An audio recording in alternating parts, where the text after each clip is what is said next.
بسم اللہ الرحمن الرحیم۔ السلام علیکم۔ یہ کلمات فجر کی نماز کے بعد 3 مرتبہ پڑھیں اور پھر کمال دیکھیں۔ نبی اکرم صلی اللہ علیہ وآلہ وسلم نے ارشاد فرمایا، جب فجر کی نماز پڑھا کرو تو اپنی دنیا کے لیے 3 مرتبہ یہ پڑھ لیا کرو۔ مطلب آپ نے فجر کی نماز کے بعد 3 مرتبہ اس دعا کو پڑھنا ہے، اور وہ دعا یہ ہے: سبحان اللہ العظیم و بحمدہ ولا حول ولا قوۃ الا باللہ۔ جو شخص فجر کی نماز کے بعد 3 مرتبہ ان کلمات کو پڑھے گا، اللہ تعالیٰ 4 بیماریوں سے اسے نجات میں رکھے۔ وہ 4 بیماریاں کون کون سی ہیں؟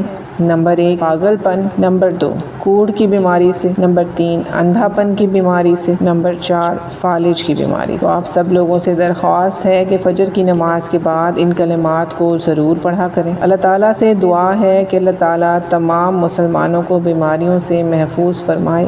آمین ثم آمین۔